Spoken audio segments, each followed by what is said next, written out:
Steph, what do you think of Chris Paul's little shimmy? It was well-deserved. It's a tough shot. If you can shimmy on somebody else, you got to be all right getting shimmied on. So I'll keep shimmying, and maybe he will too, so we'll see what happens. Welcome to SI Now. I'm Madeline Burke. He's Robin Lundberg, and the Rockets shimmied their way to a Game 5 win on the heels of an unforgettable performance by Chris Paul. Despite not being able to buy a basket in the first half, CP3 became the team's leading scorer in the second half as the Rockets took the 3-2 series lead over Golden State. But along with the clutch performance came an ill-timed hamstring injury in the final minute of the game. The Rockets said Paul would be reevaluated after he gets an MRI on Friday before his status for Game 6 is determined. Robin, are you worried about how this will affect Houston's chances in this series? Of course.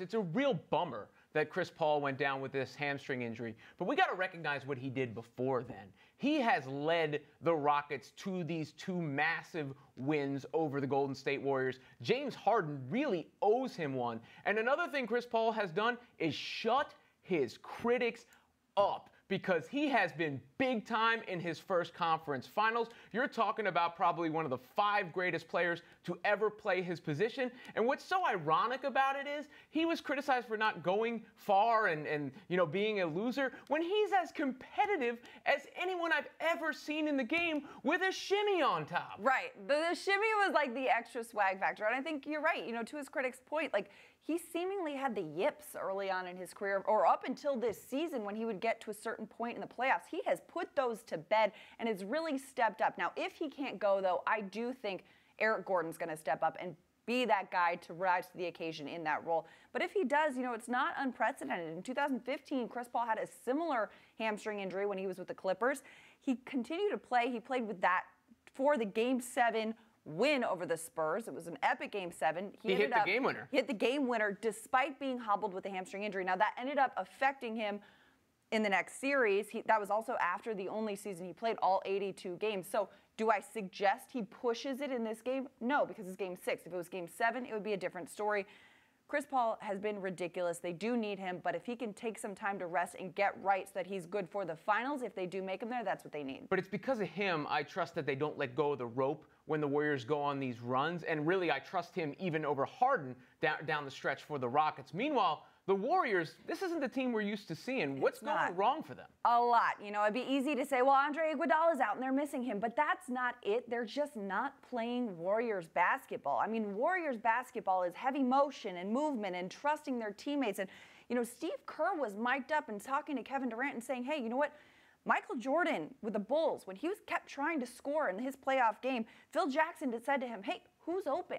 You got to trust your teammates. And they're not going to win this series with Kevin Durant playing ISO and post-ups. Like, the Rockets are forcing the Warriors into ISO ball, and they need to get back to their identity of movement and trusting their teammates and playing on a string. And they've really just lost their way. Durant's demanding the ball at the top of the key and sending Curry over to the corner. This guy has 2 games with 0 assists in the series, 1 game with 1 assist, and his production in the fourth quarter has been paltry even as a scorer, so it's taking away some of their dynamicism. Now, when he's out there, Kevin Durant's going to be the center of the criticism because of the move to Golden State in the first place. Now, the Iguodala injury is obviously a key factor. Of course they miss him, yes. He's a key to their versatility. If we're talking Hampton's 5, you're subtracting one of those 5, the defense, the ball handling, the smarts. And let's give some credits to the Rockets defense, in particular, Trevor Ariza and PJ Tucker. They have stepped up big, and they have gotten into the Warriors defensively. If this time last year I told you we'd be talking about the Rockets defense being elite in the postseason, you would have laughed. I mean, this is something that we did not see coming, but you're right. I mean, everyone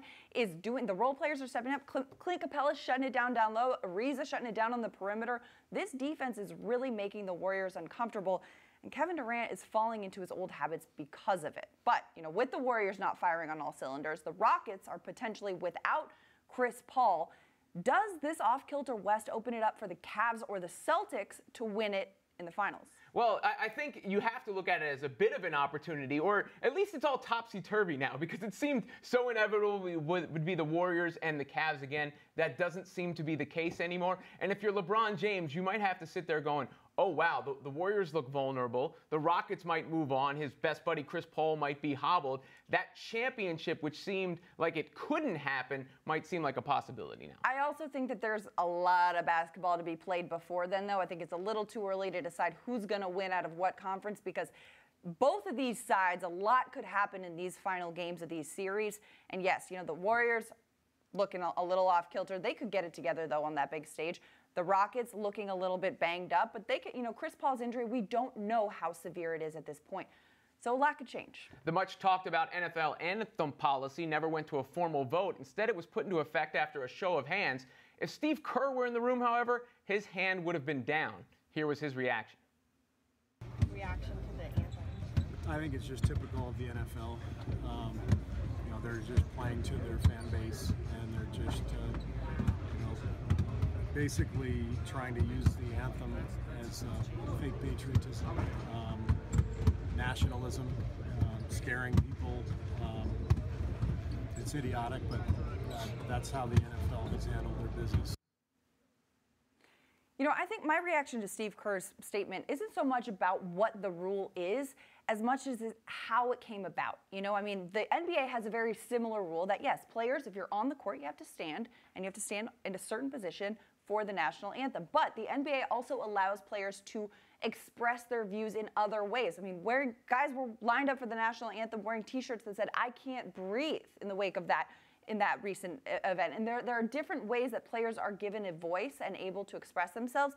With the NFL coming at this kind of unilaterally, not consulting the Players Association, I think that's where the problem lies, because it becomes forced as opposed to agreed upon. Look at the Milwaukee Bucks statement behind Sterling Brown. Context matters. Number one, the NBA policy wasn't put into effect as a result of something, so it doesn't seem like bullying players into silence. Number two, it was collectively bargained. And number three, as you mentioned, these guys seem like they feel respect from the leadership of the league, and that their voices are heard so they can express themselves in other ways. If they were told not to wear the "I Can't Breathe" shirts, it would be a different story, but they aren't. And I think that's a huge reason why the NBA continues to be pointed to as a leader in this stuff rather than behind the times like the NFL.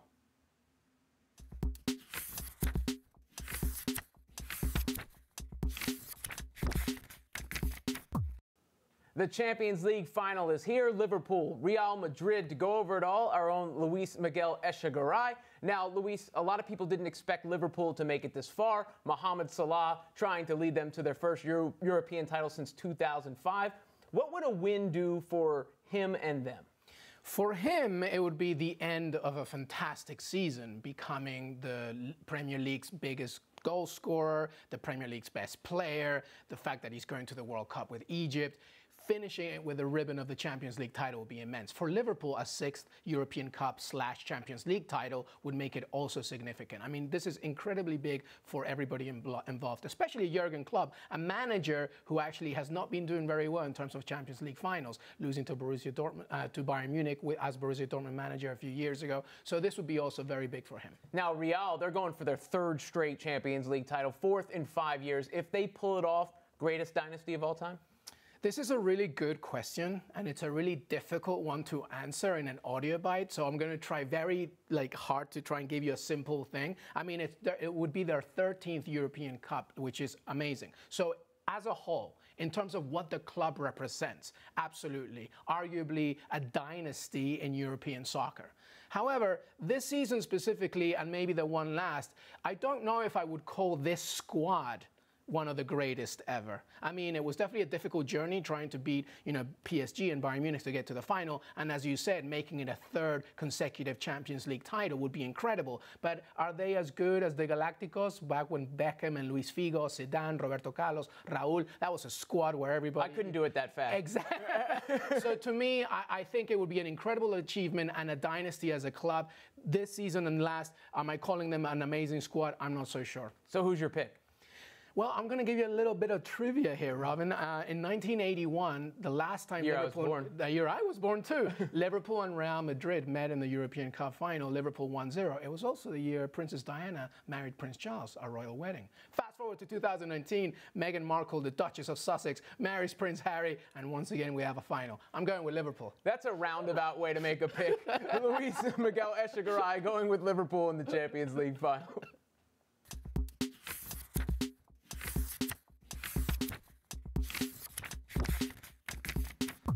The Stanley Cup playoffs are slated to start this weekend, and for more on that series, we welcome in SI NHL analyst Alex Pruitt to discuss. Alex, what do you think would mean more to hockey, a Vegas title in their first season or a first title for Alexander Ovechkin? More for hockey, that probably depends on which side of the ledger you fall regarding Vegas' success. There seems to be kind of a groundswell of folks saying, it's either, embarrassing for the game, embarrassing for opposing GMs, that Vegas is here, which, it is to a certain degree. I think other teams, it'd be beneficial for them to look within. And when it comes to, player evaluation and how they rank folks internally. But, at the same time, it's impossible to deny that this isn't great for the sport. TV ratings are up. Bookies are getting killed out in Vegas because people kept betting on this winning underdog. And, I was out there last week and, fans are lining up dozens deep at the practice facility just to get into the team store. So, wonderful, tremendous story there. But at the same time, it's hard not to root for the perennial kind of team that hasn't gotten over the hump. The Charlie Brown that keeps having the football kicked out from under them, so to speak. And not just Alex Ovechkin to get over this hump, but, Barry Trotz, a coach who had never previously made it out of the second round, and Nick Backstrom, his longtime sidekick, and TJ Oshie, who's been around for a while. A lot of names on that Capitals roster that, just got over the hump for the first time too. Now, I don't think a championship necessarily makes a player better, of course, but we know how these guys are judged. What do you think it would do for Ovechkin in the all-time great debate to win it? Well, it's pretty much up to you and me, isn't it? My personal opinion is that nothing should change really with him. Maybe he gets ticked a little notch higher because of what he did in this playoffs. Not necessarily that they won, but the manner in which he did it. Scoring that big Game 7 goal against Tampa Bay, for instance. He seems to have shown up at the biggest moments, which is what you need from your captain. At the same time, he's still the greatest goal scorer this generation's ever seen. He's still a guy who's probably going to get 700 goals in his career, if not more, if not. If he's durable for long enough, maybe even challenge Wayne Gretzky, who knows? He's still up in that pantheon of some of the greatest ever, and certainly the greatest offensive talent that we've seen in a long time. But, getting the hardware there, getting that nice silver shiny cup is pretty good too. When you're saying maybe challenge Gretzky, I would imagine that puts you up in the rankings there. Now, yeah. to the actual series, who do you think has the edge? I think initially you look and you say Vegas because they're well rested. They have Marc-Andre Fleury who's playing at an unbelievable clip with a 947 save percentage in the playoffs so far. But there seems to just be something about this Capitals team. The way they responded to 3 straight losses against Tampa and shut out them by a combined score of 7-0 in games 6 and 7. Braden Holtby, he's still second best all time in terms of playoff career percentage at 930, and then. Some of the big guns that we were talking about, Ovechkin and Kuznetsov are 1-2 in the playoffs and scoring right now. I think Kuznetsov has a little bit of an edge right now. And, once Backstrom came back from that injured right hand, he's been excellent too. And he's kind of put the depth pieces in place as far as up the middle with Lars Eller and Jay Beagle rounding out the bottom 6 there. So, the defense has held up well. I think they're playing as structurally sound as they ever have under Barry Trotz. So, it certainly seems like they're the team of destiny at this point, but on the other hand, you have a team that's, banishing all sorts of history out of the books at this point in Vegas. And, who knows what to expect from the Golden Knights because everything they've done so far is pretty much defied what we thought of them. Now, switching away from the playoffs for a second, teams that play in Madison Square Garden are hiring new coaches named David. For the Rangers, it's David Quinn. What do you think of this hire for the Blue Shirts? Oh, I think it's a good one. He has a reputation as a development-based coach, obviously coming from the college ranks. I think it was 2 years ago that they had 4 first-round draft picks in the 2016 draft, which tied the all-time record. And then going back to guys like Jack Eichel and Charlie McAvoy, who they've produced and who are having going to be superstars in the NHL, quite frankly. I think he's the right choice. You're seeing other teams go this college route. Dave Haxtell in Philadelphia and Jim Montgomery down in Dallas. I think that's in response to the way the league is going. Is obviously getting younger. It's getting more skilled, and you need coaches who can't have that relationship with those type of young guys. And I mean, look, that's a situation the Rangers are in right now. They sold They have guys like Philip Chittle and Elias Anderson coming down the pipeline. I think they have 3 first-round picks in the first round this year. So they're going to need that coach who can access the young guys and who are able to development over the long haul if they're going to want to rebuild and get back to where they were a couple of years ago. Thanks, Alex. Appreciate your time this morning. Enjoy the Cup, man. Thanks.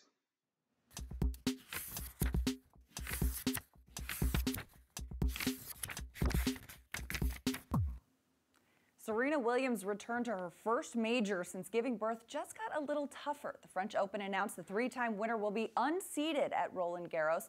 Now, Serena was ranked #1, but dropped to 453rd while on maternity leave.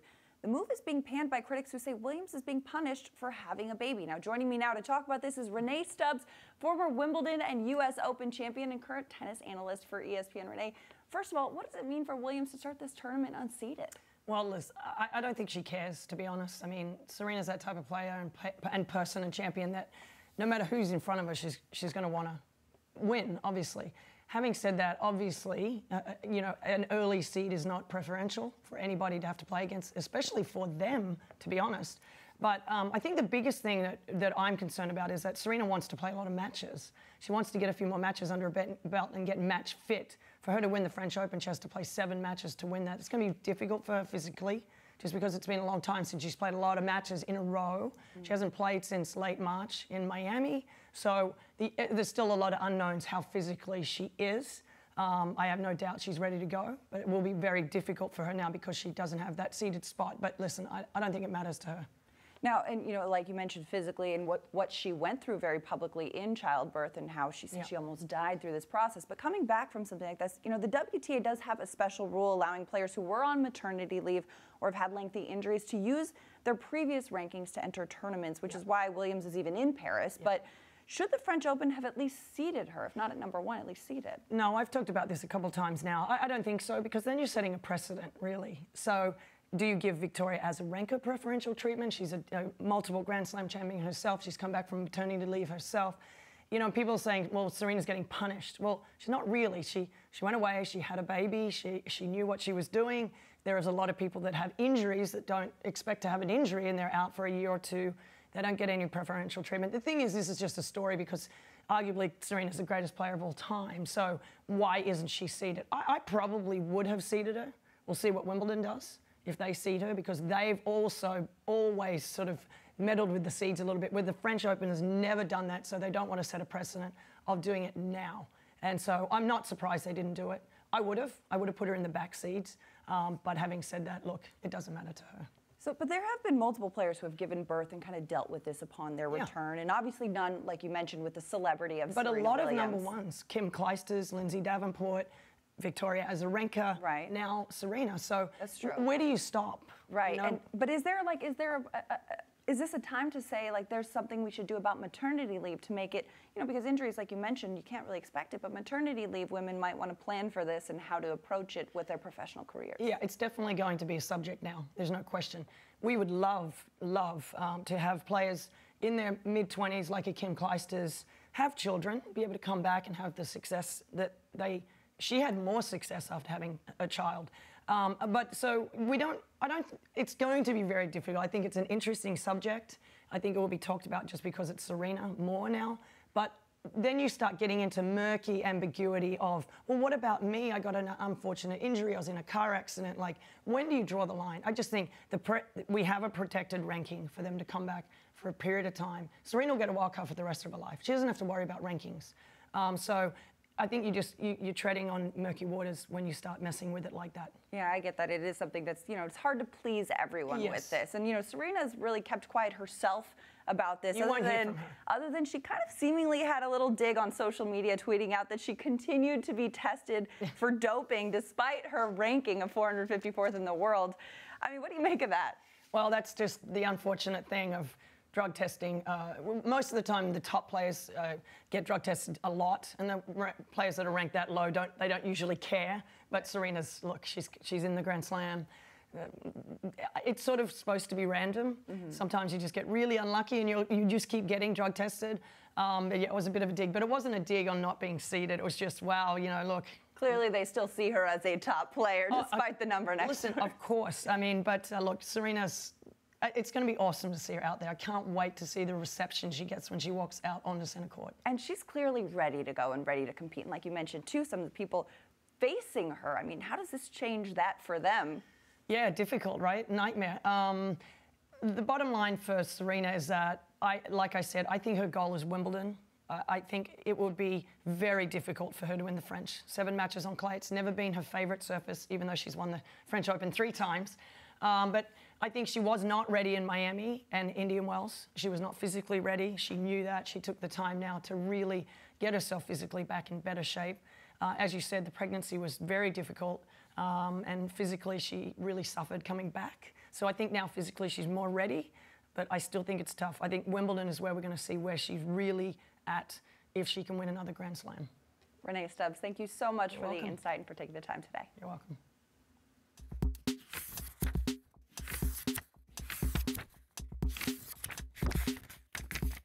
Hola, mi gente! Welcome to La Palabra, the intersection of sports and culture from a Latino perspective! All right, stop. You don't mean that. Vamos, let's get started. Steve Grenberg for the Chicago Sun-Times recently reported a story about Latino youth soccer players in the Chicago suburbs becoming victims of racist abuse. Go back to Mexico! We're gonna deport you. And the new flavor of the month, I'm gonna call ICE. This isn't the first time young Latino and minority soccer players were attacked. Who could forget earlier this year when an Idaho youth soccer coach received an anonymous, threatening letter against his team, which is mainly made of immigrant and minority players. The letter said, "Your N-word boy made the soccer field unclean by stepping on it. You are no better than the trash families you have. You are trash." Honestly, there's no point in getting angry anymore. I just have a call to action. U.S. soccer. It's time to become a bigger presence in communities across America. Within rural areas, cities, minority and non-minority alike, start a mini coalition that collectively works with community leaders and youth clubs. Have an acting presence in rural areas, and whether it's once a week or once a month, implement a guideline on what will and won't be tolerated from a non-soccer standpoint. Diversify your staff, educate your members, and finally, this is a rich man's game, and it's been a rich man's game for a long time. It's just gotta stop and pay to play. That's all for this week. See you next time for another segment of La Palabra!